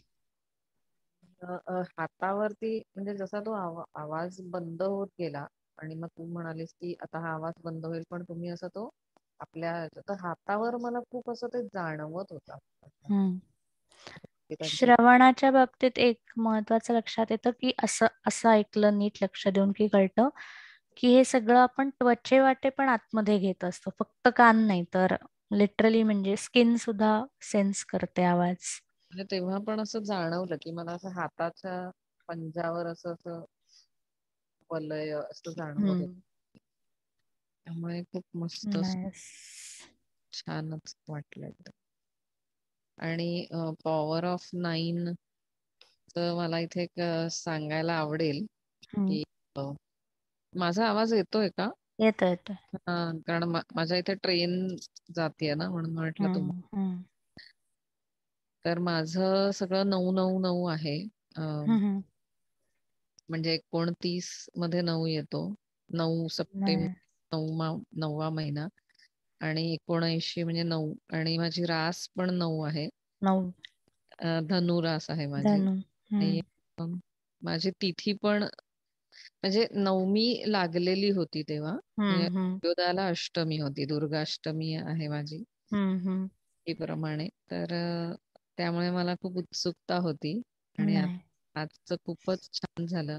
आणि पॉवर ऑफ 9 असं, आणि इतके छान छान तू सांगितलेस संदर्भ 108 आणि सगळेच म्हणजे नैवेद्य पासून ते खूपच छान वाटलं. आणि आता पुढचे 9 दिवस ते ऐकायला खूप मी उत्सुक आहे म्हणजे असं. येस. त्यामुळे थँक्यू सो मच. थँक्यू. तर ध्यान तर खूपच छान होतं. आणि कालच्या ध्यानाच्या वेळेला ना मला ऍक्च्युली झोप लागली म्हणजे फर्स्ट हा टाइम. हा. त्यामुळे मला म्हणजे नंतर बऱ्याच वेळाने केव्हा तरी असं ते बंद केलं माझ्या मुलीने. त्यामुळे मलाच हम्म. ते संपलं कधी हे पण मला माहित नाही. कळलं नाही. हा, तर फर्स्ट टाइमच झालं, असं कधी होत नाही मला. पण काल एकदम झोपच लागून गेली. आता आणि मग तू त्याच्यात असं म्हणालीस की म्हणजे चालते नंतरही केलं तरी, तर त्यामुळे हम्म. आता नंतर करेन आहे मी. ते युट्यूब वर अपलोड केलंय आणि थँक्यू. हम्म.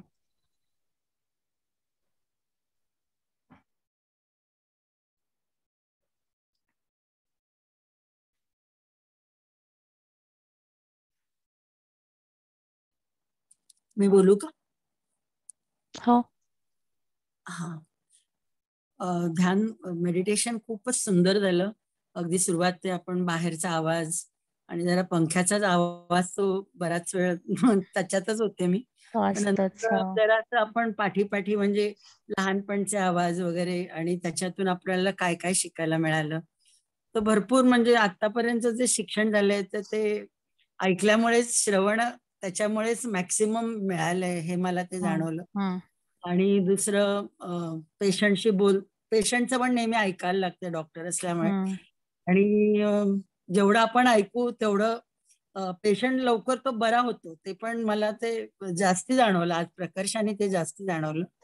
तर ते श्रवण भक्ती माझी वाढवायला पाहिजे हा मला एक मेसेज मिळाला त्याच्यातून की अजूनही आपण ऐकण्याचं काम जास्ती करायला पाहिजे. आणि 9 बद्दल जे सांगितलं ते खूप खूप छान वाटलं ऐकायला, मस्तच वाटलं.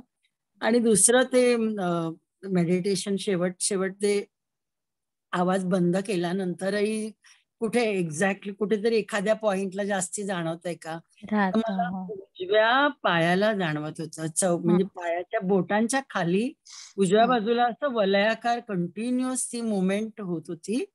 आणि मग त्याच्याने थोडंसं जरा अनइझीनेस वाटलं, म्हणजे क्रॅम्प्स आल्यासारखं असं उजव्या पायाला थोडा वेळ वाटलं. मग नंतर आय एन्जॉयड दॅट. आणि मग नंतर जरा जांभया चालू झाल्या. 2-3 वेळा अशा जांभया आल्या.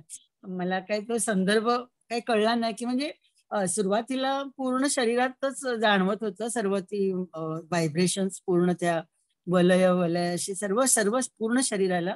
पण शेवट फक्त उजव्या पायाच्या चवड्याच्या भाग म्हणजे अंगठ्याच्या खाली जास्ती तिथे मला मॅक्सिमम जाणवत होतं. त्याचा काय आहे का संदर्भ की काय?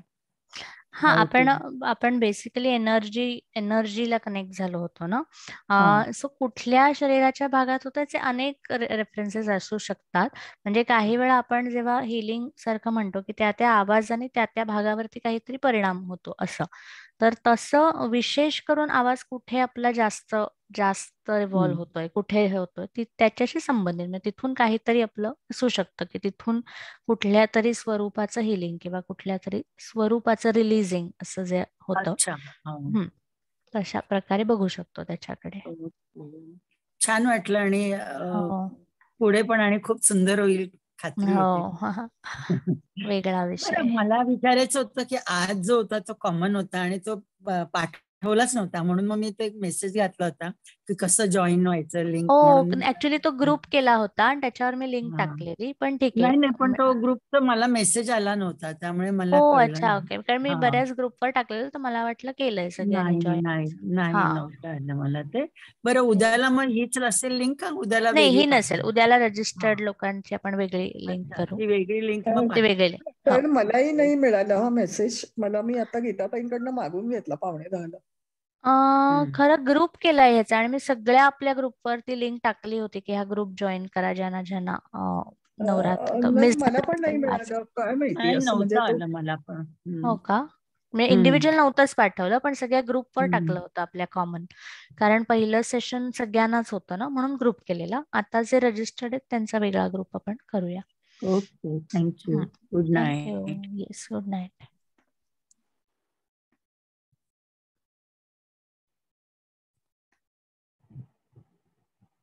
सारा, हा, हे पण आपल्याला आपल्या क्लासरूम वर मिळेल ना आजचं? हो असेल ना. हो, असेल ना. आणि परत एकदा ते मेडिटेशन करायला म्हणून आपल्या हो क्लासरूम. Okay, thank you.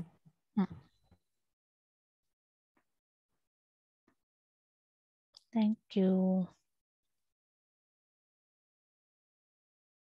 नाईस.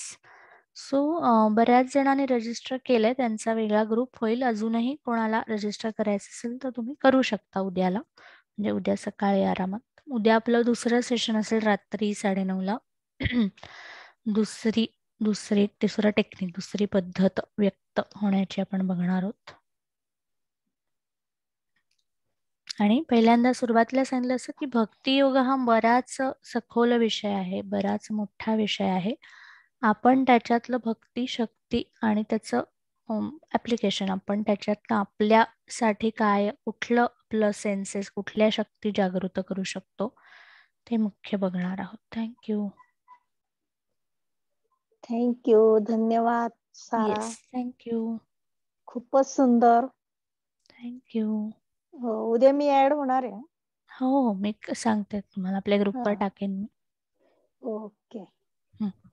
चल, परत एकदा धन्यवाद. गुड हो, नाईट. थँक्यू. सारा, मला एक विचारायचं होतं की हा. नवविधा भक्ती म्हणतो आपण तेव्हा म्हणजे श्रवण भक्ती ही पहिली पायरी झाली का? इट्स अ फर्स्ट स्टेप हो, असं म्हणजे म्हणता एक येईल? बरोबर आहे. एका अर्थी त्यात 9 पायऱ्या असंही बघितलं जातं की शेवटची आत्मनिवेदन आणि पहिली श्रवण, 9 पायऱ्या असंही बघता येईल आपल्याला, किंवा 9 टेक्निक असंही बघता येईल की फक्त श्रवणातनं 9 सुद्धा टेक्निक. साध्य हा करता येतं हा का? तर येतं. म्हणजे उत्तर आहे येतं की फक्त ओके श्रवणातनं येतं. जशा म्हणून ओके अनेक गोष्टींचे आपण संदर्भ बघितले ना, की अशा अनेक कथा आहेत की फक्त कानावर शब्द पडले आणि गोष्टी घडल्या, म्हणजे काहीतरी परिवर्तन झालं किंवा त्या ओके. कारण अल्टिमेट स्टेजला माणूस गेला. तर हा तसं करता हा येतं, पण नाही तर स्टेप्स आहेत, दोन्ही आहे. हा कारण आजपर्यंत जी काही निरूपणं ऐकली आहेत नवविधा भक्तीची म्हणजे रामदास स्वामींच्या ह्याच्यावर, तर करेक्ट. हा ते पहिली पायरी असं म्हटलं जातं, म्हणजे म्हणून विचारलं मी की, आणि तुझा पर्स्पेक्टिव्ह परत वेगळा आहे हो हो नेहमीप्रमाणे की those are 9 techniques of techniques. Bhakti. कारण आपल्याकडे त्याचे दाखले आहेत ना, म्हणजे फक्त हो पर्स्पेक्टिव्ह असं पण नाही, पण त्याचे दाखले दिसतात की फक्त श्रवणाने गोष्टी झालेल्या आहेत, किंवा अशी उदाहरणं आहेत पुराणांमध्ये, भागवतांमध्ये, की फक्त श्रवणाने कोणाला तरी मुक्ती मिळाली. वेगवेगळ्या ह्याच्यात अशा कथा येतात. आणि कथा हा जो महत्वाचा इंटरेस्टिंग पार्ट आहे की म्हणजे ज्याची रचना किती सुंदर आहे, की असं माहिती आहे ना की समाजातला एक वर्ग असेल की ज्यांना श्रवण भक्ती, भक्ती योग हे कदाचित कळणार नाही, पण कथा कळतील त्यांना आणि कथांमधून ते कनेक्ट होतील या विषयाला, असं. तर तेव्हा ती पायरी आहे. कथा ही पहिली पायरी आहे अर्थातच, की त्या कथेतून आपण त्या विषयाकडे जातो आणि त्या विषयाची एक ओळख होते आपल्याला. म्हणून सगळ्या सणांना कथा येतात, कहाण्या येतात. आणि लहानपणीचं म्हणजे जसं गर्भसंस्कारामध्ये तू सांगितलं तसंच त्याप्रमाणे म्हणजे प्रत्यक्ष लिहिता वाचता येईपर्यंत मुलांना आपण गोष्टीच सांगतो ना, म्हणजे गोष्टीतून मॉरल शिकवतो ना, हा की लागतो मॉरल्स त्याची किंवा गोष्ट, मग ते हा खरं बोलणं शिकतात, असं. बोधकथा वगैरे जे करेक्ट. आपण किंवा म्हणतो तर हितोपदेश आहे, ते हा पंचतंत्र आपल्याकडे लिहिलं गेलं. तर त्यास आणि पंचतंत्राची स्टोरीच ही आहे की त्या राजकुमारांना ऐकण्याने परिवर्तन हा घडावं, हा म्हणून पंचतंत्र लिहिलं गेलं मुळात, असं. बरोबर बरोबर 5 टेक्निकच्या गोष्टी आहेत त्या सगळ्या, असं. गोष्टी आहेत. हा. तर असे खूप संदर्भ आहेत श्रवणाचे. म्हणून फक्त श्रवणाने करता येऊ शकतो किंवा श्रवण ही पहिली पायरी, दोन्ही अर्थ आहेत. आणि विधा हा शब्द म्हणून आपण 2 अर्थ बघितले. विविध या अर्थी येतं, त्याचे वेगवेगळे प्रकार, अशा अर्थी तो येतो. आणि विधी लिखित किंवा विधी, न्याय व्यवस्था, विधी त्याला म्हणतात ना. तर तिथे विधी म्हणजे ती सिस्टीम आहे की हे SOP आहे, पहिले हे, मग दुसरे हे, मग तिसरं हे, असं पुढे नेम पुढे जात. नियम जसं आपण म्हणतो. हा, नियम आहेत. करेक्ट. सारा, मला एक विचारायचं होतं, श्रुती या शब्दाचा याच्याशी व्युत्पत्ती, श्रुती अगदीच जवळचा संदर्भ आहे. श्रुत वाङ्मय, त्याला श्रुती म्हणतो आपण, की जे कानावर पडलं असं ते, म्हणजे ते कोणी लिहिलेलं नाही, पण ते ध्यानावस्थेत कानावर पडलेले नाद, ते म्हणजे श्रुती वाङ्मय सगळं. आणि आपल्याकडे ते वाङ्मयांमध्ये पण म्हणजे उक्त वाङ्मय आहे, की बोललं गेलेलं वाङ्मय आहे, मग श्रुत वाङ्मय आहे, असे त्याची छान शब्द आहे तो श्रुती. आणि हा, आपल्याकडे ते म्हणजे हा पहिला घेतला जातो ना, श्रुती स्मृती पुराणानम आलयम करुणालयम आपण जे म्हणतो, त्यात श्रुती हा पहिला येतो, म्हणून हा श्रुती पहिला घेतलाय का आपण, म्हणून फर्स्टला घेतलाय. नक्कीच. हो, तसाच क्रम आहे तो. आणि मग श्रुतीनंतर बोलणं न येता स्मृती का येतो, श्रुतीनंतर स्मृती, हे संदर्भ नाही, तो नसेल? असा डिरेक्ट कनेक्शन नाही जोडता येणार 9 ह्याच्याशी, कारण तो ग्रंथांचं हे आहे ना, ग्रंथांचा इतिहास किंवा ग्रंथांची कशी निर्मिती झाली आणि त्याच्यापासून लिखित ग्रंथांपर्यंतचा प्रवास आहे. लिखित इज मॅनिफेस्टेशन ना, सगुण फॉर्म मध्ये ती अक्षरं आली. जे निर्गुण होतं, जो निर्गुणाकडे सगुण आलं आणि त्या सगुणातून परत निर्गुणाकडेच आपण जायला लागतो, असं. मी मंत्र वाचते आणि मग त्याचं निर्गुण रूप काय असेल तिकडे आपण वळायला बघतो, स्पंदन कशी असतात. श्रुती हे ऋषी मुनींनी पहिला ऐकलेले साऊंड्स होते ना, श्रुती, म्हणून पहिला श्रुती घेतलाय आपण. हो, पहिले श्रुती. तर ती जर्नी ती तशी आहे की श्रुतींकडून सगुणाकडे शब्दांपर्यंत आलो, लिखाणापर्यंत आले ग्रंथ, आणि लिखाणातून परत आपण तिथेच जातो. म्हणजे असं ते गोल आहे, गोलाकार. 360 अंश म्हणतो ना, तिथे पण 9 ही संख्या आहे, की ते वर्तुळ आहे, ते गोलाकार आहे असं. तो 360 डिग्रीज म्हणतो आपण, तिथे पण 9 आकडा येतो.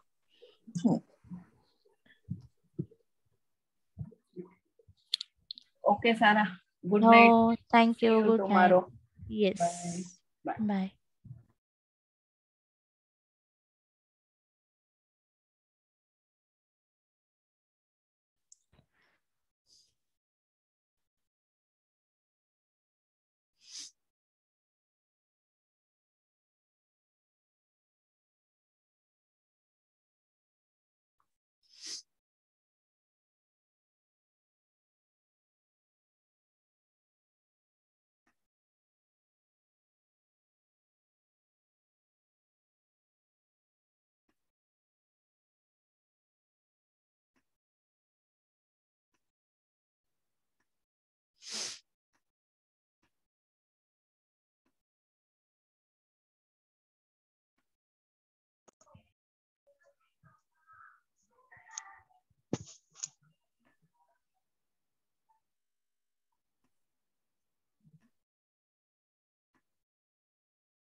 चला, झोपते, मला झोप आली.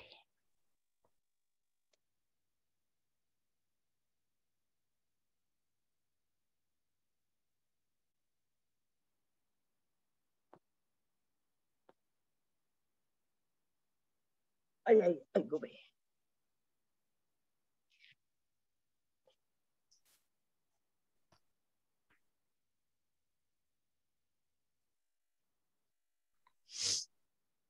काय म्हणते?